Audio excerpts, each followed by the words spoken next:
So here is Wyeth, and I'm moving on to the haltering session. And he's doing pretty good handling when I come in. And now I'm going to try to introduce him to the halter. And he seems pretty okay with this. And I had practiced with the rope, just going over and around him a little bit. But now this halter is black, so it's can be a little bit different for them. And then I want to step back, give him a little bit of space.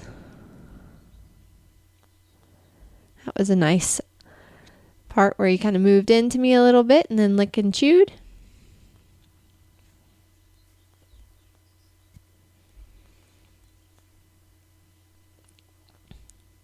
And then right there is about where he gets nervous.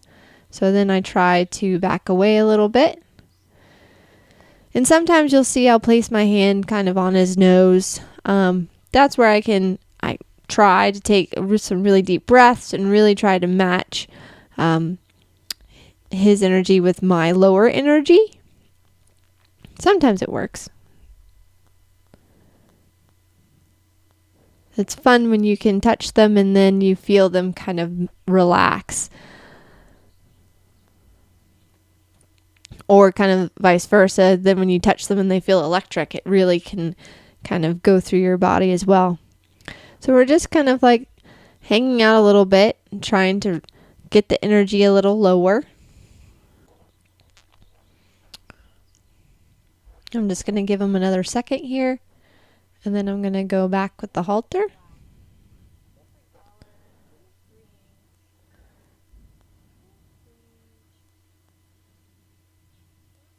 And he does pretty well right there.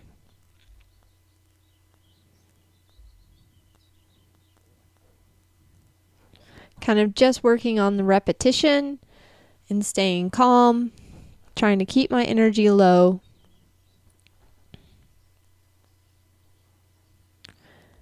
And also kind of protecting myself as well. You'll see I have my hands kind of placed so I can kind of keep him a little off of me. They can kind of, in all fairness, they want to, protect their space or kind of move you a little bit sometimes. But so we're doing a little dance. And again, just trying to work on keeping my energy calm. Seeing if I can he let me get it to here, and now he sees the little black piece of the halter in his eye, and so that's making him nervous. So you see I took a deep breath there. And again, you have to build them up sometimes working with the two hands. You can sometimes get that done with one, but again, you see when he sees that coil up, he gets nervous. Got a little lick and chew, starting to try to think through it a little bit.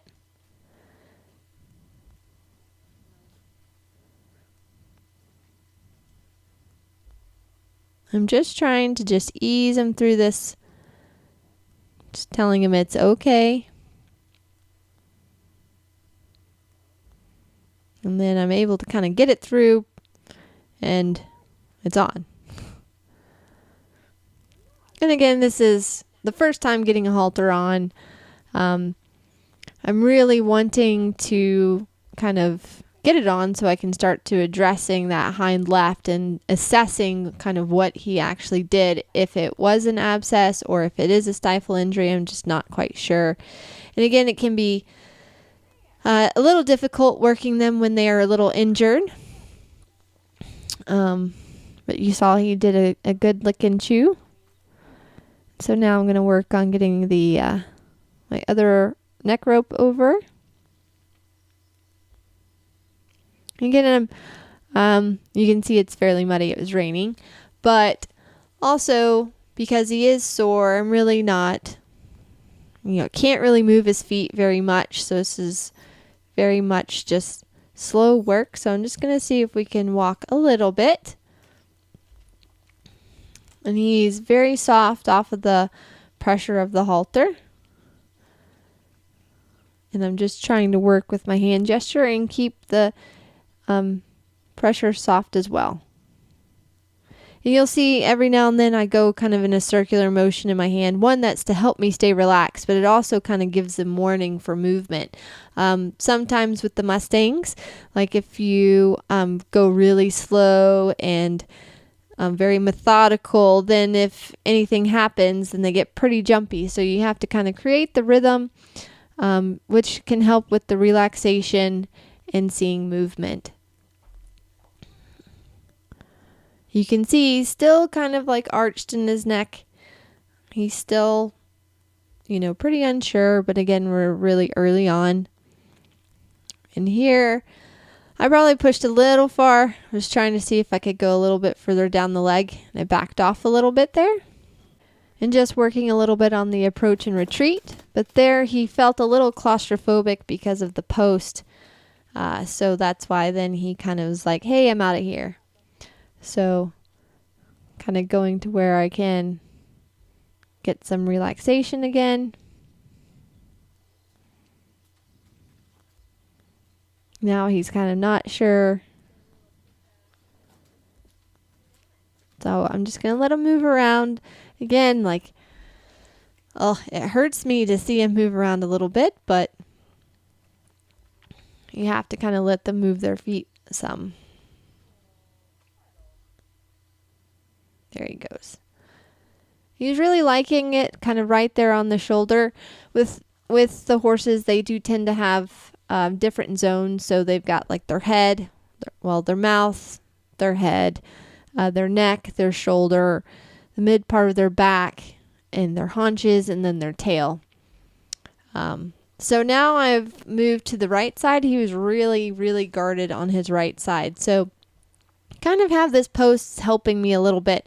Not putting a lot of pressure on it. It's just to help protect me a little bit. Because they can swing around or run away from you a little bit. And I don't think he has a sight thing. A lot of them tend to be pretty guarded on one side or the other.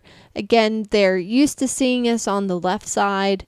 We're used to handling horses on the left side a lot. And we tend to do it a lot in the very beginning because, especially for me, it's kind of that side is what side I'm comfortable with. So then I go back and I work a little bit on the right side and trying to work with the positive reinforcement, working with giving him some hay. He was kind of enjoying that.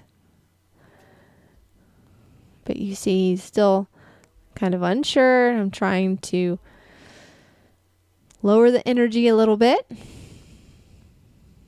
Taking some deep breaths. You just start to soften some. I'm not really putting pressure there. My hand's just like laying over his nose.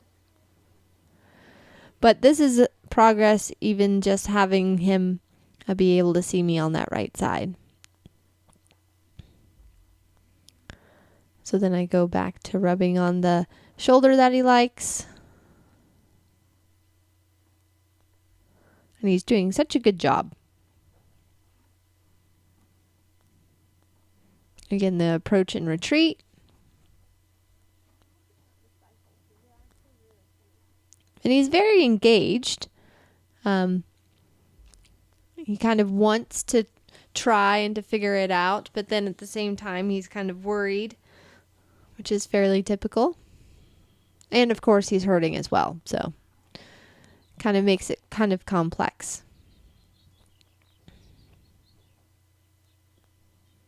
And in this stage, they're always it's kind of like a chess game. So he's kind of seeing what are the interactions with this human. And right now I'm just working on seeing if I can just grab the halter and put the clip on. Because I'll leave the halter on for a little bit. And he actually handled that really well with two hands down there. That can be a sensitive area and they can strike if they wanted to and it, be normal. It's giving me some good lick and chews. Again, I'm going to work with taking the clip off again.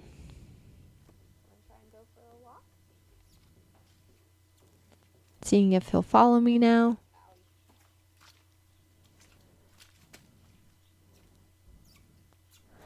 I'm just kind of mimicking how it was when I had the lead rope. I might need a little bit of a tug.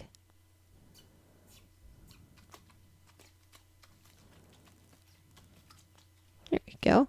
He's starting to drop the head a little bit and give me a lick and chew. That was really nice.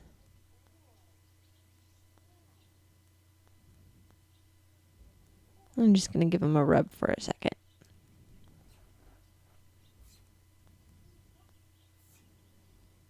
And then I'm going to ask him to walk. I'm also using a voice cue like a click. Kind of just setting it up for when we're leading.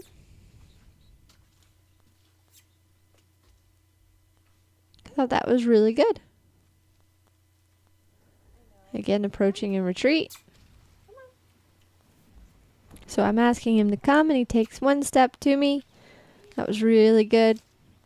I tell him he's pretty good. So I was really happy with this session. He's a really fun horse to work with and excited for the next one.